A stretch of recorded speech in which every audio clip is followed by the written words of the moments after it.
Japan అని ఒక చిన్న దేశం ఉంది. జపాన్ దేశంలో 15% మాత్రమే భూభాగం నివాసయోగ్యమైన భూభాగం. మిగతా 80% అంతా గుట్టలు, కొండలు, వంకలు, వాగులు, డొంకలు, అందులో ఎవరు ఉండలేరు. జపాన్ ఒకటే ఒక దేశం ప్రపంచంలో భూమి మీద అటం బాంబు దాడికి గురైన ఒకే ఒక దేశం జపాన్. హిరోషిమా, నాగసాకి మీద సెకండ్ వరల్డ్ వార్ లో బాంబు పడింది, మీకు తెలుసు. అక్కడ చాలా మంది చచ్చిపోయారు, అదంతా మీకు తెలుసు.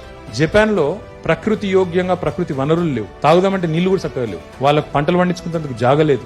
మళ్ళీ ఎప్పటికప్పుడు సునామీలు వస్తాయి, భూకంపాలు వస్తాయి. కానీ జపాన్ ఈ రోజు ప్రపంచంలోనే 3వ అతిపెద్ద ఆర్థిక శక్తి, 3rd most powerful country in the world. Economy చూసుకుంటే ఫస్ట్ యునైటెడ్ స్టేట్స్, 2వది చైనా, 3వది జపాన్. జపాన్ పాపులేషన్ ఎంత ఎరికేనా?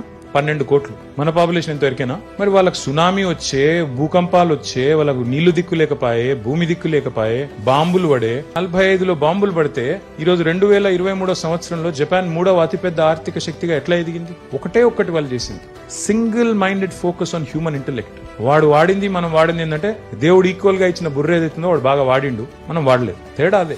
మనం ఏం చేస్తున్నాం? చైనా ఉంది ఫర్ ఎగ్జాంపుల్, ఎకానమీ సైజ్ తీసుకుంటే, జీడిపి తీసుకుంటే ఈక్వల్ సైజ్ 87లో. ఈ రోజు వాళ్ళు ఎక్కడున్నారు తెలుసా? వాళ్ళ జీడిపి ఏందో తెలుసా?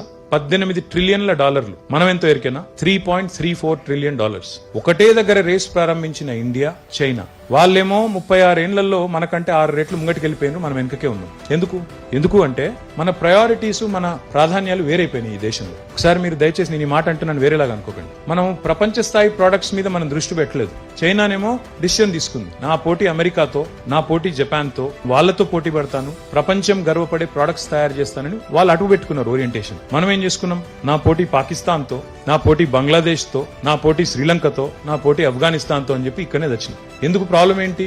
ఎందుకంటే భారతదేశంలో కొన్ని అవలక్షణాలు ఉన్నాయి, వ్యవస్థలు. నీ పక్కన కూర్చున్న కులం ఏంది, మతం ఏంది, ఆయన ఏం తినాలి, ఆయన ఏం వేసుకోవాలి, బట్టలు ఏం వేసుకోవాలి, ఏం మాట్లాడాలి, ఏం మాట్లాడద్దు, దీని మీద ఎక్కువైపోయింది ఫోకస్. అసలు పని మీద లేదు. ఈ అడ్డమైన దందలు పెట్టుకుని ఇళ్ళనే ఇరుక్కొని పోయినాం కాబట్టి ఇక్కడనే ఉన్నాం. కాబట్టి నా విజ్ఞప్తి మీతో ఏంటంటే, నిజంగా నెక్స్ట్ జనరేషన్ అన్న మారాలి, నిజంగా భారతదేశం అగ్రశ్రేణి దేశం కావాలి, అమెరికాతో పోటీ పడే స్థాయికి రావాలి అంటే my humble request to all the youngsters here is, don't be a job seeker, be a job creator.